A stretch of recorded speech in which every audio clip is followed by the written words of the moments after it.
Okay, today's question is from our friend Shelly up in Canada. Always great to hear from Shelly. We hear from her a lot. They're doing lots of great things with her at a church. Shelly asks, our emails are full of really only the here's what's happening type stuff, so kind of more informational stuff. And it's a relatively new format. They're doing kind of this parish-wide newsletter. Can you suggest any poll questions to engage parishioners who are adjusting to this new format, or maybe just to spice things up a little bit? Great question, Shelley. So let me broaden it just a little bit. So first of all, she's recognizing that our communications can't just be telling people what's happening, telling people something I want you to know, which of course is not a great way to build a relationship with somebody, as if every time I hear from you, you're just telling me things you want me to know. So the idea that she's interested in asking a question is a great way to get out of that mode, where a lot of churches are just always like, here's the info, blasting it out. So in order to engage people, you have to do more than that. So asking questions are a great way to do that. I like to think of it, or it's kind of a fun way to break it down, but you have information, just telling people stuff you want them to know, or that helps them. Conversation, so that's where asking questions comes in. And inspiration, so inspire them to what you're doing. What are we all about? Where are we going? And so I think those are some things to keep in mind when you're putting together your communications. Is you're going to be telling people stuff they need to know, but make sure you're engaging them by asking them questions. And finally, inspire them to where you're going. Like, I think a way to think about it is I should be able to read your email and know, where are we going as a community? And because we all should be going somewhere. We have a mission, we have a goal, we have something we're trying to achieve together. And so that should be clear in all of our communications, or at least be somewhat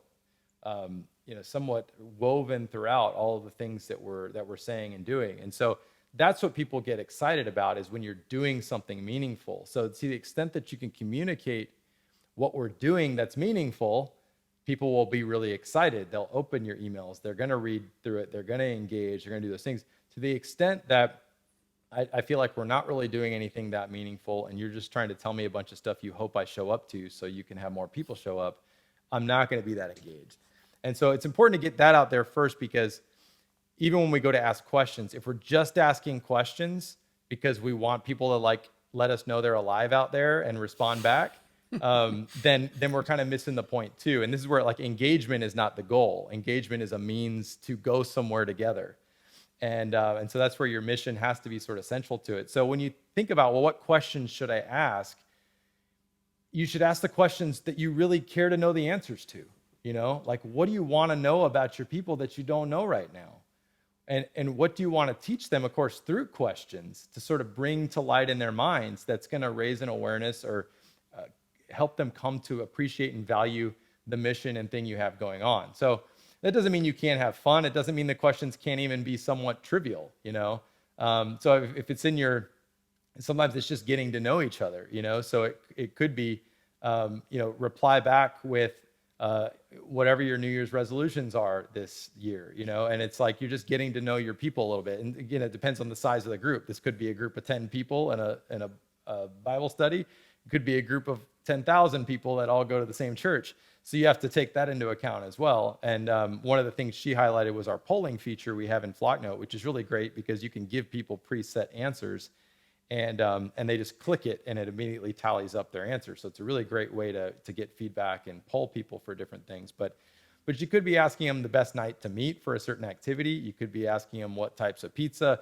they want on the pizza you're going to order this week. Or you could be asking them something, like I said, New Year's resolutions, something they're struggling with in their faith right now. What are they giving up for Lent? Something that's kind of getting the conversation going, which gives you an opportunity to engage them further and build that relationship further. Matt, what kind of ideas have you seen work really well? Yeah, I know my parish in particular, actually, they did away with, they always had a 6:30 a.m.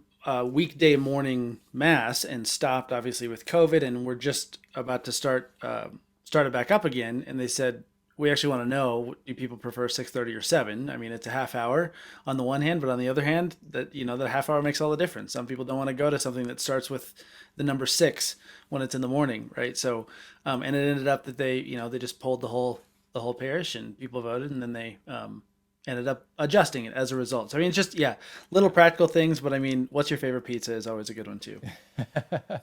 So again, I would start with what do you really want to know from your people? Because if it's not a genuine question, people know that. And it's not, you're just going to get the 7%ers who think it's kind of cool to like answer back and communicate. But like, if you really want to get to know people, you gotta really think about something you really care about getting the answer to. And also a lot of times it's things we may not want to hear the answer to, but need to.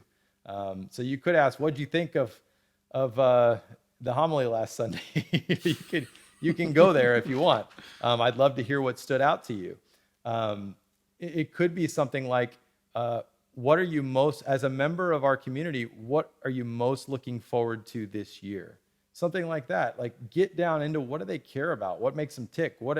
And maybe that would reveal they're not that excited about anything. Or maybe there's something coming up that they're really excited about that you sort of took for granted and like, I don't know if we'll have it this year because of everything going on. And you find out that everybody is really looking forward to that. It's like the one thing they're most excited about. So again, it's a good way to get outside that 7% bubble, but you got to engage them at levels that the 82% are gonna respond to and give you some more information about themselves.